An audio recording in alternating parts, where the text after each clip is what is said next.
Okay, so we're moving on to the exercise called the Letter from the Lord.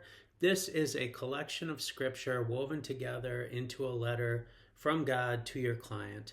It's basically a theology of suffering. And for clients who have really struggled with something and are wondering how their faith applies to it, what a theological explanation for why God has allowed them to go through the things that they have gone through, this is a letter that can help.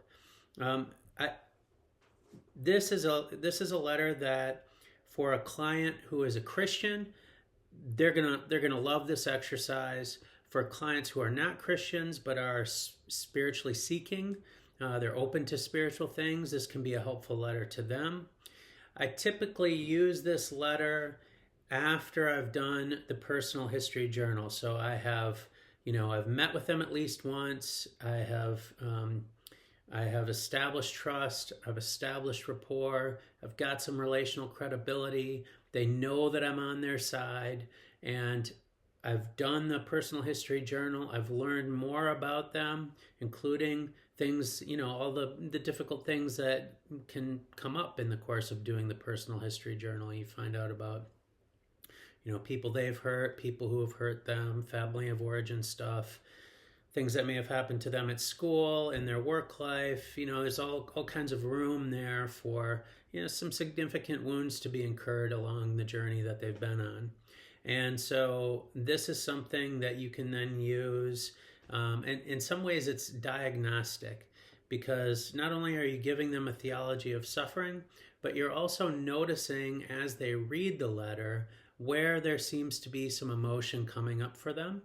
And when you notice that emotion is coming up for them, just make a little note of it. And then at the end of them reading the letter, you want to go back and ask them, you might make a process comment like, hey, I noticed that as you read certain parts of this, there was some emotion coming up for you. Can you put some words to that for me, or tell me what you were feeling, or whatever? And just kind of open that up and find out what was emotional for them. Was it, I've had people have a response of relief or joy, or, obviously hurt. But you want them to open up about that and tell you more about that. Sometimes people will say, this really helps me to understand a little bit more why I was allowed to go through what I've gone through. And then others who have really had a difficult time believing God's promises, that somehow he will take, all the things that the enemy meant for evil and use them for good. And they're not sure how that could possibly be true.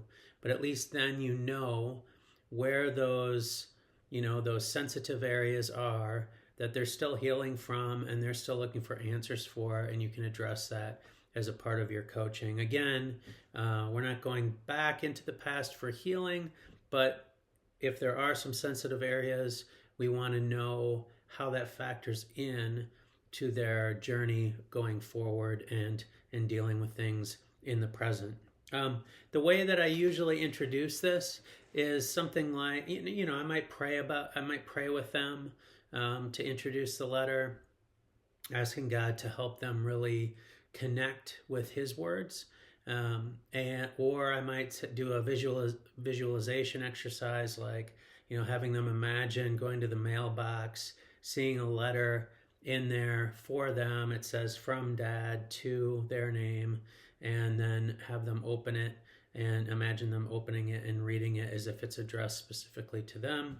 There's, I'm sure, lots of different ways that you could introduce it, but basically you want to hand it to them and ask them to read it out loud to you. And then, as I said, you're noting where the emotion is coming up for them, and just, encourage them along the way.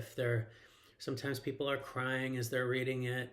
Sometimes if they're crying, you want to comfort them, tell them it's okay, you're doing a great job, take your time, stuff like that. If they're rushing through it, sometimes people will try and rush through it because they feel the emotion coming and they don't want it to come out. Just encourage them, coach them to just slow down, read each word, really absorb each word as you go. It's okay if you need to pause. It's okay if some emotion comes up for you. Just kind of encourage them, but you don't want them to rush through it. and you don't want them to feel bad for crying if they do wind up crying. So it's difficult to do this in a practice session in a group because of just the nature of the exercise, but I will explain that to you in the next video, where we talk about life care exercise number 5 and just give you some tips on what you're meant to do as the life care, the coach, and the observer as you do this exercise together. Okay, so I will see you in the next video.